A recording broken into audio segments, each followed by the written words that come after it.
ఒకరోజు విధిదేవతను కూతురు ఇలా అడిగింది. అమ్మా, నువ్వు ప్రతి రాత్రి ఎక్కడికి వెళుతుంటావు? నన్ను ఒంటరిగా వదిలిపెట్టి అని అడిగింది. అందుకు విధిదేవత తన చిన్నారి కూతురిని ముద్దు చేసి దగ్గరికి కూర్చోబెట్టుకొని ఇలా చెప్పింది. ఆ భగవంతుడు నన్ను తలరాతలు రాయడానికి నియమించాడు. పుట్టిన ప్రతి బిడ్డకు 5వ రోజు రాత్రి నేను తలరాత రాయాల్సి ఉంటుంది. అందుకే నిన్ను నిద్రబుచ్చి నేను లోక సంచారానికి వెళుతూ ఉంటాను అని చెప్పింది. నువ్వు నొసటి మీద రాసింది ఖచ్చితంగా జరిగి తీరుతుందా అని అడిగింది కూతురు. అవును, దానికి తిరిగే లేదు. దాన్ని భగవంతుడు కూడా మార్చలేడు అన్నది విధిదేవత. అయితే నా నుదుటి మీద కూడా రాసింది నువ్వేనా?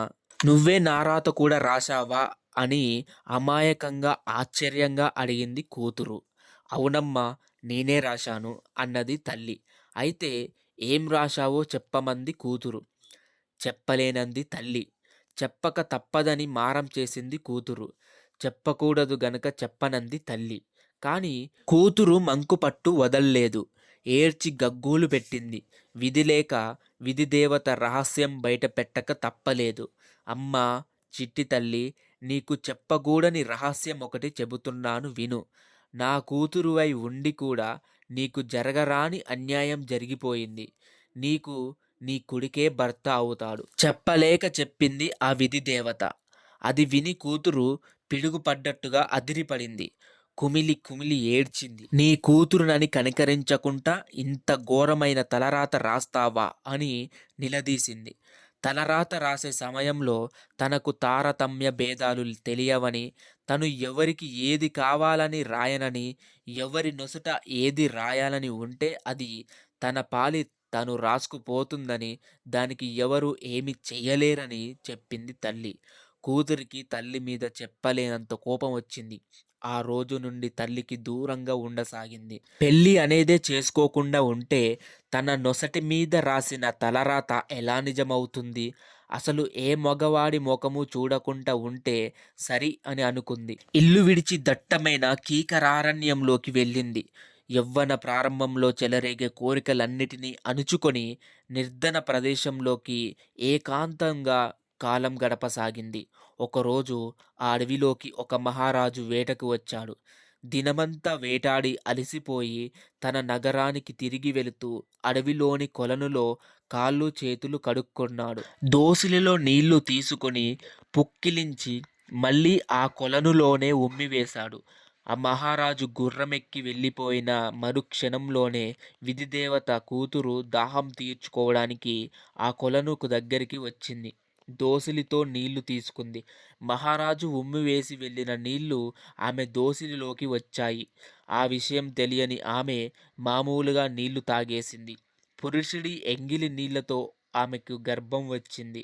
అసలు కలుపు ఎలా వచ్చిందో తెలుసుకోలేని ఆమె తగిన జాగ్రత్తలు తీసుకుంటూ ఒక పండంటి కొడుకునైతే ప్రసవించింది. ప్రకృతి విరుద్ధంగా ఇంత చిన్న వయసులో తనకు కొడుకు పుట్టడమేమిటి అని కుమిలిపోతూ తన తల్లి రాసిన నొసటి రాతను శాపనార్థాలు పెట్టుకుంటూ ఎలాగైనా పసివాణ్ణి చంపేయాలనుకుంది. తన చీర కొంగు చింపి అందులో ఆ పసివాణ్ణి చుట్టేసింది. ఎత్తైన కొండ మీదికి వెళ్ళి పసివాణ్ణి కిందకు విసిరేసింది. అంతటితో తన పీడ విరగడైపోయింది అనుకుంది. తన పంతం నెరవేరిందనుకుంది. కొడుకును చంపేసింది గనక ఇక తనకు ప్రమాదం లేదనుకోండి. ఆ కొండ దిగువన ఒక అరటి తోట ఉంది. దాన్ని ఒక వృద్ధ దంపతులు సాగు చేస్తున్నారు. పసివాడు కొండపై నుండి సరాసరి ఒక అరటి చెట్టు మీద పడ్డాడు. మెత్తని అరటి ఆకుల్లో చిక్కుకొని కేర్ కేరుమని ఏడవసాగాడు. పిల్లల్లేని ఆ వృద్ధ దంపతులకు తమ తోటలో పిల్లాడి ఏడుపు వినిపించడంతో ఆశ్చర్యంగా తోచింది. తోటంతా గాలించి పసివాణ్ణి కనుక్కున్నారు. అంతా విధి విలాసం అనుకొని సంతోషంగా వాణ్ణి ఇంటికి తీసుకెళ్లి ప్రేమగా పెంచుకున్నారు. పసివాడు పెరిగి పెద్దవాడై విద్యాబుద్ధులు నేర్చిన నవ యువకుడు అవుతూ ఉన్నాడు.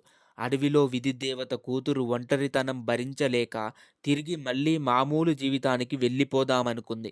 రోజు రోజుకు ఆ కోరిక బలపడింది. తల్లిని ధిక్కరించి వచ్చింది గనుక మళ్ళీ తల్లి దగ్గరకు వెళ్ళదలుచుకోలేదు. ఏళ్లకేళ్ళు ఒంటరిగా గడిపింది కనుక స్నేహితురాళ్ళైతే ఎవరూ లేరు. సరే, ముందు కొండ దిగి పరిస్థితి ఏమిటో చూద్దామనుకుంది. అన్నీ అనువుగా ఉంటే జీవితంలో ముందుకు పోవచ్చు, లేదా వెనక్కి తిరిగి కొండపైకి రావచ్చు అని అనుకుంది. దారిలో ఒక కొలను కనపడితే అందులో తన ప్రతిబింబం చూసుకుంది. తనకు తానే యవ్వనంతో తొణికిసలాడుతూ కనిపించింది. తన తల్లి విధిరాత మహిమ వల్ల తను చిన్నతనంలోనే తల్లయింది కానీ అసలు ఆ ఛాయలే తనలో కనిపించడం లేదు. కొత్త జీవితం ప్రారంభించడానికి అన్ని అవకాశాలు ఉన్నాయి అనుకుంది. కొండంత ఆశతో కొండ దిగింది. కొండ దిగి దిగువన ఉన్న ఒక తోటలోకి వెళ్ళింది. ఆ తోటలో దంపతులు ఆమెను పిలిచి వివరాలు అడిగారు. తనొక అనాథనని చెప్పిందామె. వారు జాలిపడి ఆమెను తనతో పాటు ఉండమన్నారు. అందరితో కలిసిమెలిసి కలగలుపుగా ఉండే ఆ యువతిని భగవంతుడు తమ కుమారుడి కోసం పంపించాడని అనుకొని ఆ వృద్ధ దంపతులు ఆమెను తమ కొడుకుకు ఇచ్చి పెళ్లి చేశారు. కరుణామయులైన అత్తమామల సేవ చేసుకుంటూ అనురాగ హృదయుడైన భర్త ప్రేమను అనుభవిస్తూ హాయిగా జీవించాలనుకుంది విధిదేవత కూతురు. తన తల్లి రాసిన నుదిటి రాతను కాలరాసి తన జీవితాన్ని తనకు అనువైన విధంగా మలుచుకున్నానని ధీమాగా ఊపిరి పీల్చుకుంది. అయితే ఒకరోజు ఇంట్లో పాత బట్టల మూట వెతుకుతూ ఉండగా తన చీర పాత కొంగు కనిపించింది. అది తన కొడుకును మూటగట్టి కొండ మీద నుండి విసిరివేసిన చీరగుడ్డ. గబగబా వెళ్ళి ఆ గుడ్డ ఎక్కడిదని అత్తగారిని అడిగింది. ఆమె ముసిముసి నవ్వులు చిలకరిస్తూ ఎప్పుడో 18 ఏండ్ల క్రితం ఆ చీర కొంగులో ఒక పసివాడు దొరికాడని, అతన్ని పెంచుకొని పెద్ద చేశామని, అతడే ఇప్పుడు నీ భర్త అని చెప్పింది. విధిదేవత కూతురికి కళ్ళు గిర్రున తిరిగి నిలువున కుప్పకూలింది. విధికి ఎదురీదుదామనుకున్న తన కోరిక ఫలించలేదన్న మాట. తను పెళ్లాడింది తన కొడుకునేనన్న మాట. జీవితం మీద ఆమెకు విరక్తి పుట్టింది. ఉన్న ఫలాన అట్లా విరుచుకు పడిపోయిందేమోనని అత్తగారు కంగారు పడి మొహం మీద నీళ్లు చల్లి లేవదీసింది. తీరా ఆమె గర్భావతి అని తెలుసుకొని సంతోషపడింది. ఇందులో తప్పు ఎవరిది లేదు. తన రహస్యం కేవలం తనకు మాత్రమే తెలుసు. సుఖమైన సంసారాన్ని చెడగొట్టుకొని కడుపులోని బిడ్డను చంపుకొని సాధించగలిగిందేమిటి అని విధిదేవత కూతురు చాలా తీవ్రంగా ఆలోచించింది. అంతా కాలానికే వదిలి ఓపిక పట్టడం మేలనుకుంది. కొడుకు వల్ల కలిగిన కొడుక్కి జన్మనిచ్చింది. పసివాడిని నిద్రబుచ్చుతూ ఒకరోజు ఇలా జోలపాడింది. నిద్రపో చిన్నారి నిద్రపోవయ్యా, నా భర్త తమ్ముడా, నా మరది గారు, నా కొడుకు కొడుకా, నా మనవడా, నువ్వు నిద్రపో చిన్నారి నిద్రపోవయ్యా. గొంతెత్తి పాడుతున్న ఆమె గొంతులో దుఃఖం పొంగుకొస్తుంది. ఆమె పాటకు అర్థమేమిటో, ఆమె దుఃఖానికి కారణం ఏమిటో తెలుసుకోలేని భర్త, అత్తమామలు పరుగు పరుగున ఆమె చుట్టూ మూగారు. కానీ ఆమె అప్పటికే ప్రాణత్యాగం చేసింది. తల్లి లేని పిల్లల్లాగా అందరూ బావురుమన్నారు. ఇంతటితో కథ పూర్తయింది. ఈ కథలో ఏమర్థమైంది మీకు అనేది కింద కామెంట్ చేసి చెప్పండి. మనకు ఇలాంటి కథలు ఎన్నో మన ఛానల్‌లో వస్తూనే ఉంటాయి. మన ఛానల్‌ని లైక్ చేసి, సబ్స్క్రైబ్ చేసి సపోర్ట్ చేయండి.